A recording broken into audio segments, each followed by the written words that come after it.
Sexta-feira, dia 13 do mês de janeiro do ano de 2022, e você está em mais um Falando a Verdade. O nosso objetivo é apresentar a palavra de Deus como solução para todos os problemas e como resposta para todas as questões. E uma das questões mais frequentes é a respeito da oração.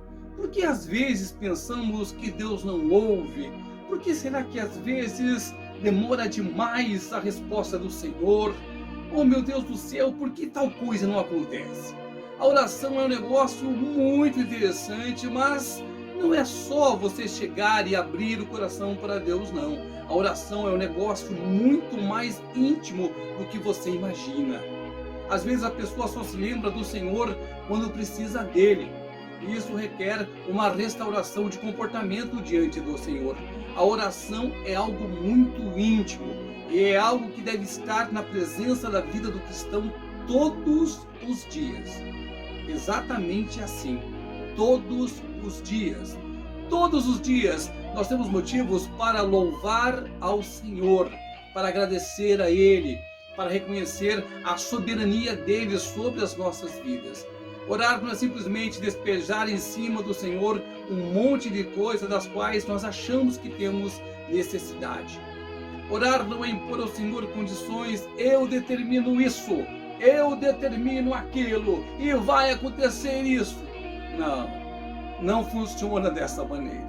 Nunca funcionou e jamais irá funcionar. O que o Senhor espera de nós é um coração quebrantado, é um coração obediente, é um coração que entenda que Ele é Pai e que nós somos filhos.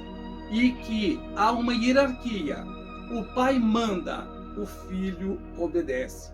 É aí sim, quando você se coloca deste jeito, desta maneira, entendendo as coisas por esse prisma, a sua oração, ela flui sim diante da vontade do Senhor.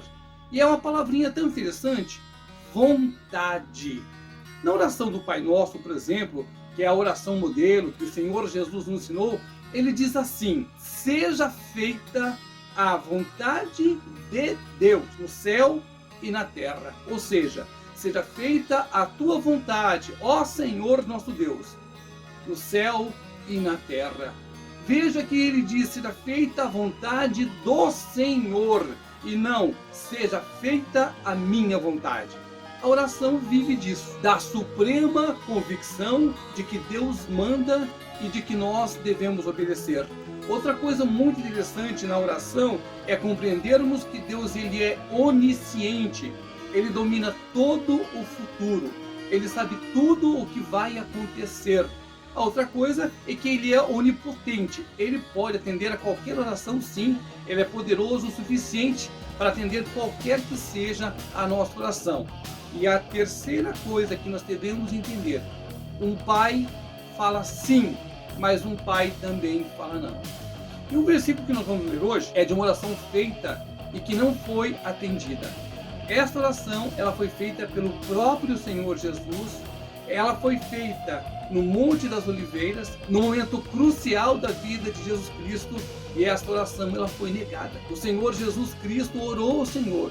E uma coisa interessante é que Jesus disse: seja feita a tua vontade e não a minha vontade. Vamos ver isso na Bíblia e depois nós retornamos aqui para o nosso bate-papo. Evangelho que escreveu o médico Lucas, capítulo 22, versículo 42, que diz assim, dizendo: Pai, se queres, passa de mim este cálice. Contudo, não se faça a minha vontade, e sim a tua. Se tem um filho que foi exemplo, se tem um filho que foi obediente, esse filho foi Jesus Cristo. Ele obedeceu em tudo à vontade de Deus. Mas esta oração que ele fez aqui, o Senhor não livrou ele. Ele teve que tomar esse cálice de dor, de sofrimento, de chicotada, de chibatada, de crucificação, de morte, de dor extrema. O Senhor Deus não quis livrá-lo deste cálice. Ele fez a oração porque, olha, Senhor, se for da tua vontade, porque Deus é Deus. E Jesus sabia que se o Senhor quisesse, o Senhor poderia sim tirar Jesus daquela enrascada ali. Deus, por exemplo, no dilúvio, acabou com tudo, mas não. Ele falou assim, olha, antes de tudo, seja feita a tua vontade. E é justamente aí que a maioria das pessoas erram. Elas querem que seja feita a vontade delas na oração. Elas não submetem a sua oração, a sua petição ao crivo de Deus. E depois se revoltam quando não são atendidas. A oração é o resultado de uma relação íntima com Deus. É o resultado de estudo da palavra do Senhor. É o resultado da sua fé. Aquela pessoa que acredita em Deus, essa pessoa ora todos os dias. Aquela pessoa que quer o melhor para si, ela vai orar segundo a palavra do Senhor. Porque a palavra, ela orienta. Quando você lê a palavra, você alimenta o Espírito Santo do Senhor. Ele fica mais poderoso em você. E a sua oração, ela é auxiliada pelo Espírito Santo. Mas quando você não tem compromisso com Deus, quando você não tem relacionamento com Cristo, quando você não faz o seu devocional, você só vai começar a orar quando a coisa ficar feia. Quando você, na sua limitação, não conseguir fazer mais nada. Aí você vai lá com o rabinho entre as pernas recorrer ao Senhor. Esse é o nosso maior erro. Nós queremos um Deus que nos sirva, queremos um Deus que nos obedeça, queremos um Deus que nos satisfaça, queremos um Deus que mate e traga desgraça para os nossos inimigos. E a Bíblia não ensina dessa forma. O Senhor Jesus disse: contudo seja feita a tua vontade e não a minha. O detalhe maravilhoso dessa oração de Jesus Cristo é que ele tinha certeza de que ele estava alinhado com Deus. Mas quando o Senhor não livrou ele da morte, quando o Senhor não quis livrá-lo, o Senhor Jesus não ficou revoltado. O Senhor Jesus continuou obedecendo ao Senhor e continuou executando o plano de Deus para a sua própria vida. Jesus, por exemplo, poderia, se quisesse, se rebelar. Vou ficar aqui não vou morrer não, esse povo não merece. Esse povo é tudo pecador, esse povo não serve ao meu Pai, esse povo é invejoso, eu não vou morrer no lugar deles não. E pronto. Aí Satanás vencia e estávamos todos nós condenados ao inferno. Mas o Senhor Jesus levou até as últimas consequências o plano de Deus para a vida dele. E ele falou: contudo, que não se faça a minha vontade, e sim a tua vontade prevaleça. É assim que nós devemos nos apresentar diante do Senhor, com o coração contrito, sabendo que Deus é poderoso o suficiente, mas que deve ser feita a vontade dele. E depois, se por acaso for do agrado do Senhor, que a nossa vontade seja feita.